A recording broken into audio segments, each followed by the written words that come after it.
오늘 우리 함께 나누실 말씀은 시편 119편 33절부터 48절까지의 말씀입니다.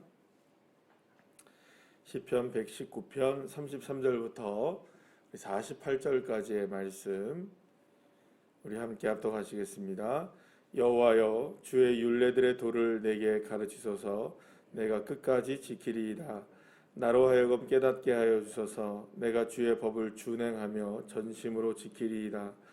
나로 하여금 주의 계명들의 길로 행하게 하소서. 내가 이를 즐거워함이니이다. 내 마음을 주의 증거들에게 향하게 하시고 탐욕으로 향하지 말게 하소서. 내 눈을 돌이켜 허탄한 것을 보지 말게 하시고 주의 길에서 나를 살아나게 하소서.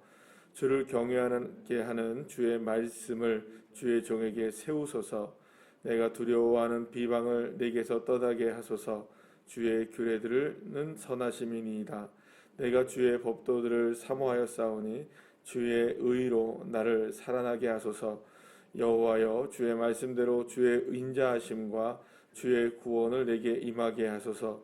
그리하시면 내가 나를 비방하는 자들에게 대답할 말이 있사오리니 내가 주의 말씀을 의지함이니이다. 진리의 말씀이 내 입에서 조금도 떠나지 말게 하소서. 내가 주의 규례를 바랐음이니이다. 내가 주의 율법을 항상 지키리이다. 영원히 지키리이다. 내가 주의 법도들을 구하였사오니 자유롭게 걸어갈 것이오며 또 왕들 앞에서 주의 교훈들을 말할 때에 수치를 당하지 아니하겠사오며 내가 사랑하는 주의 계명을 스스로 즐거워하며 또 내가 사랑하는 주의 계명들을 향하여 내 손을 들고 주의 율례들을 작은 소리로 읊조리리이다. 아멘. 할렐루야. 시편 119편에 있는 이 말씀들을 오늘 계속 보고 있습니다. 시편에 있는 이 119편의 말씀을 보게 되면 내용이 그렇게 크게 처음부터 마지막까지 변화가 많지 않습니다. 특히 이제 계속하여서 시인이 고백하는 건 뭐냐면 하나님의 율법, 율례, 말씀, 계명 이것들을 내가 사랑하고 지키겠다. 이런 그 내용들이 끊임없이 계속 반복이 되고 있는 것을 봅니다. 그래서 그 끝까지 사실은 이 말씀들이 계속 반복이 되어지죠. 그러면 여러분 한번 생각해 보세요. 그렇다면 왜 이렇게 똑같은 말들을 반복한 거를 이 그 119절이 넘는 구절 가운데 계속해서 이것을 반복하여서 시인이 이야기하고 있을까? 어찌 보면은 단조롭죠. 똑같은 말을 계속 나열한 것 같아 보이는 그런 내용이기 때문에 사실은 조금 우리가 생각할 때 또 똑같은데 오늘만 말씀만 보더라도 여러분들 뭐 말씀이 크게 다릅니까? 안 다릅니까? 그렇게 크게 다르지 않습니다. 뭐 33절부터 여러분들 48절 말씀에 보게 되면 주의 계명들을 향하여 주의 율례들의 도를 내게 가르치고 똑같습니다. 뭐 별로 그렇게 크게 다른 바들의 말씀들이 이게 나열된 것이 아닙니다. 그러면 왜 이렇게 많은 구절들을 거의 뭐 대동소이한 말씀들이 이렇게 많아지냐? 사실은 이것을 우리가 이렇게 보면 되겠습니다. 그만큼 우리가 이건 사실 이렇게 설명이 많이 필요합니까? 필요하지 않습니까? 여러분 이 말씀 오늘 보면서 이해를 못하시는 말씀이 뭐 특별하게 있나요, 없나요? 사실은 새벽에 지금 나와서 우리가 이 말씀을 읽어도 이해 못하는 말씀은 없습니다. 여러분들 한번 보세요. 33절 말씀 이해를 못하시겠습니까? 여호와의 주의 율례들을 도를 내게 가르치소서. 내가 끝까지 지키겠습니다. 여러분 이걸 이해를 못하실 건 아니잖아요. 맞죠? 그냥 이걸 봐도 무슨 말인지 아시겠죠? 그럼 오늘 마지막 48절 말씀 한번 보시죠. 또 내가 주의 사랑하는 주의 계명들을 향하여 내 손을 들고 주의 율례들을 작은 소리로 읊조립니다. 여러분 이게 그렇게 어려운 구절이 아니잖아요. 그냥 이거는 일상적으로 우리가 늘 언제나 하는 그런 고백들과 같습니다. 여러분들도 날마다 그렇게 고백하십니까? 안 하십니까? 하나님 말씀대로 살아야지. 예, 아멘이시죠? 예, 하나님 오늘도 주님께서 주시는 계명들을 내가 지키며 살아야지. 여러분 이런 고백들이 어려운 고백은 아니잖아요. 그렇죠? 말이 어렵다거나 이해를 못하겠다거나 또 어떤 뭐 특별하게 신학적인 가치를 담고 있다거나 그런 얘기들이 아닙니다. 그냥 우리도 늘상 그리스도인이라면 하나님의 자녀라면 언제나 어디서나 일상적으로 하는 이야기들이죠. 그런 이야기들입니다. 다 특별한 이야기들이 아닌 정말로 평범한 이야기들이 오늘 적혀져 있는 거예요. 그리고 또 그 말씀들이 지금 119편에서 계속 반복이 됩니다. 언제까지 반복되느냐? 마지막 구절까지 반복이 돼요. 자, 그럼 우리가 이걸 통해서 우리가 하나를 깨달을 수 있는 게 하나가 뭐냐 하면 지금 시인이 고백하고 있는 이 일상적인 이야기라는 겁니다. 삶에서 늘 언제나 고백되어지는 것이라는 거죠. 그러면 결국에는 이건 어떤 의미를 갖고 있겠습니까? 우리의 날마다의 일상 가운데 날마다 고백되어지는 평범한 고백들이 이 시편이 되어서 성경이 되었다는 거죠. 그러면 여러분들과 저와 여러분들이 날마다 하나님 앞에 고백하는 그 고백들은 사실상 주님이 받으시기에 가장 아름다운 한 편의 시가 되는 것입니다. 그러니까 저와 여러분이 오늘도 어떠한 삶의 형편과 사정 속에서 하나님, 내가 주님의 말씀을 지키길 원합니다. 할렐루야. 이렇게 만약에 여러분들이 고백을 하신다면 주님이 그 고백을 들으시고 기뻐하시고 마치 우리가 지금 성경에는 쓰지 않지만 만약에 또 한 성경이 이렇게 그냥 가정을 하는 겁니다. 또 한편에 나의 인생의 성경을 만든다면 거기에 여러분들이 오늘의 하루의 그 고백들이 한 구절에 적혀지는 것과 똑같은 것이죠. 그래서 어떻게 보면 119편의 시편 119편의 구절들이 이렇게 길게 나와 있는 것은 결국에는 그것을 통해서 우리 인생 가운데 처음부터 마지막까지 무엇이 이루어져야 된다. 이렇게 하나님의 말씀을 향한 사랑이 이루어져야 된다. 하나님의 말씀을 향한 열망이 하나님을 향한 이 열망의 고백들이 날마다 고백되어져야 된다는 것을 우리에게 보여주고 있는 말씀이라고 할 수 있습니다. 특히 이 시편 119편은 여러분 몇 절까지 되어 있죠? 전체가 176절로 되어 있어요. 그 176절을 여러분들 한번 이렇게 생각해 보세요. 이게 어떻게 되는 거냐면 이전에도 제가 언젠가 말씀을 드린 적이 있어요. 119편의 말씀을 언제 나누면서 이 119편은요. 그 히브리어의 알파벳이 있는데 히브리어 알파벳에 22개입니다.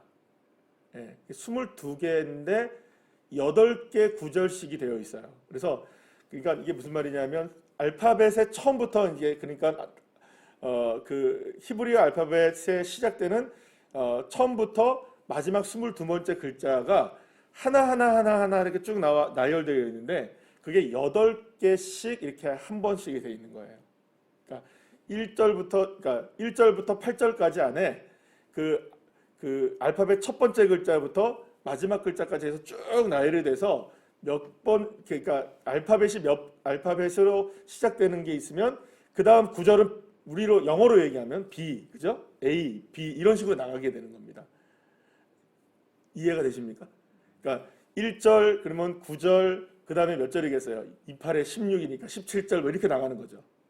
그러면 그렇게 해서 쭉 나열이 돼서 맨 마지막에 구절이 그러니까 176절이 끝날 때는 알파벳 맨 마지막 구절로 시작되는 구절로 끝나버리는 거예요. 그러니까 이 말은 무슨 말이냐면 좀 복잡한 이야기를 제가 드리는 것 같지만 이 시편 176편의 전체가 히브리어의 그 알파벳으로 전부 다 되어 있다는 거예요. 그럼 이 말은 어떤 의미를 갖고 있냐면 언어의 처음부터 마지막까지가 그죠? 이런 의미를 갖고 있는 거예요. 언어의 처음부터 마지막까지가 모두가 다 시편의 119편 안에 다 들어와 있는 거라고 생각하시면 돼요. 우리의 언어로 표현할 수 있는 모든 고백들이 다 시편 119편 안에 들어와 있다고 생각하시면 되는 겁니다. 그러면 119편 안에 있는 모든 고백들은 우리의 언어와 우리의 일상과 우리의 인생 가운데 고백되어지는 모든 고백들 가운데 가장 중요하고 가장 소중한 고백들을 다 담고 있는 것이라고 보면 돼요. 그러니까 그런 의미 가운데 우리가 생각해 보면 처음에 제가 말씀드린 것처럼 생각을 해본다면 이 시편 119편에서 이렇게 똑같은 말들이 계속 반복되어지는 것 같은 이런 말씀들을 우리가 계속 보게 되는데 그렇다면 이 말씀을 통해서 우리가 무엇을 깨닫게 되느냐? 똑같은데 다른 게 없는데 어제 읽었던 말씀이랑 똑같은데 이것이 아니라 그렇구나. 우리의 인생의 처음부터 마지막까지 우리가 내뱉는 수많은 언어들 속에서 가장 소중한 언어, 빼놓아서는 안 되는 언어, 중심이 되어야 하는 고백들 그게 무엇인가? 여호와 하나님의 말씀을 향한 우리의 고백이 되어져야 된다. 사랑하는 여러분, 저와 여러분의 인생의 처음부터 마지막까지가 하나님의 말씀을 향하고 또 하나님을 향하고 하나님의 뜻을 향하는 믿음의 자녀들이 되시기를 간절히 축복합니다. 그래서 날마다 어제도 우리 함께 나눈 것처럼 일상이 고백이 되셔야 돼요. 하나님의 말씀이 고백이 날마다 일상이 되셔야 되고 기도가 일상이 되셔야 되고, 그래서 날마다 하나님을 향해서 이렇게 고백이 되어질 때 우리의 삶도 무엇이 이루어지는 것이냐? 결국 시편의 삶이 이루어지게 되는 것이죠. 특히 오늘 119편의 말씀에 보면은 이제 119편 말씀 중에 오늘 본문에만 이런 내용이 나오는 것은 아니지만 시편 시인은 어느 정도의 어려움 가운데 있었던 것을 우리가 보게 됩니다. 39절에 보게 되면 비방을 당하는 자, 당한다 이런 얘기도 나오게 되고요. 또 자기가 어떤 삶 속에서 좀 어려운 일을 당하고 있었다는 것을 우리가 보게 됩니다. 그래서 어떤 삶을 살았는지 우리가 정확하게는 알 수 없지만 때로는 비방을 당하기도 하고 때로는 조롱에 놓여 있기도 하고 때로는 수치를 당하는 그런 삶 가운데 놓여 있었던 것이 아마도 이 시인의 삶이었던 것 같습니다. 그런데 이 시인은 그러한 삶 가운데 있었을 때에 다시금 자신의 삶을 세우길 원했고 세워지게 된 것, 그리고 세워야 했던 것이 무엇이냐?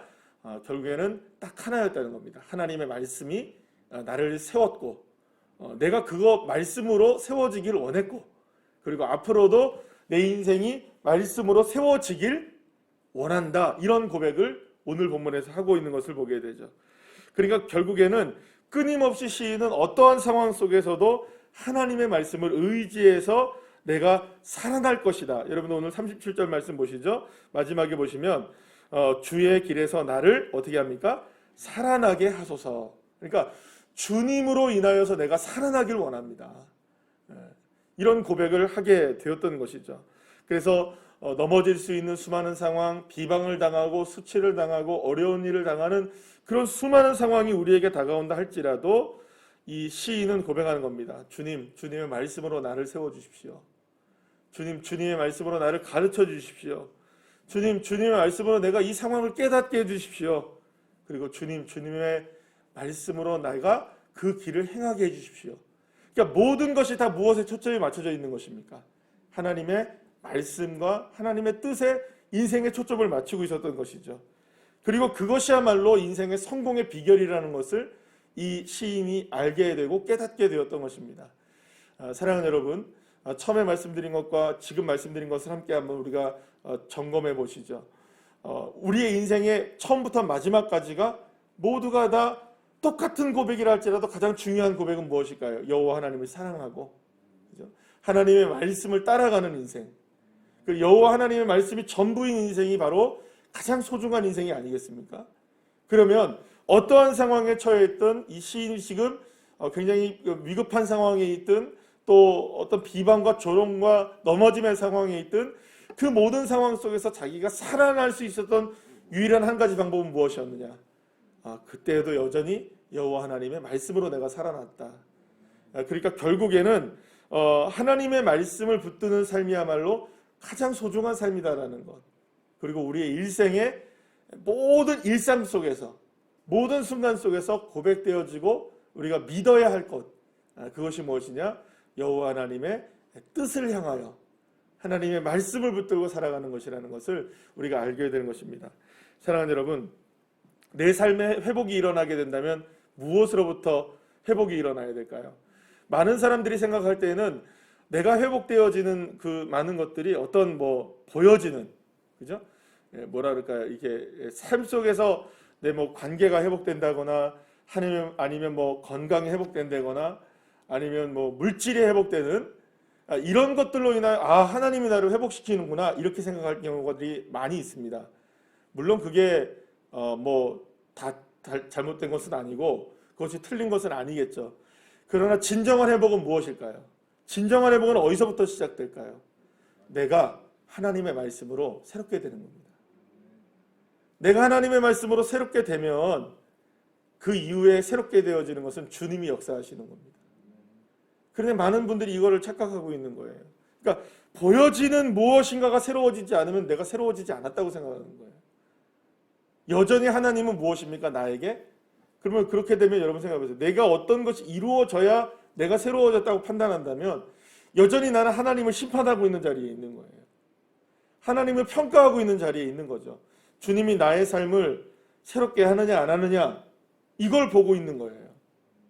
주님은 우리에게 뭘 요구하시는데요? 내가 말씀으로 새로워지는 걸 요구하시는데 우리는 계속해서 우리의 형편과 사정에 대해서 변화만을 요구하고 있는 것이죠. 그러니까 거기에 그거는 진정한 어떻게 보면은 성숙한 믿음이 아닐 수가 있습니다. 그래서 우리의 삶의 모습의 변화가 분명히 일어나지 않는다 할지라도 내가 원하고 바라고 기도하는 건 무엇이어야 되느냐? 하나님의 말씀으로의 변화입니다.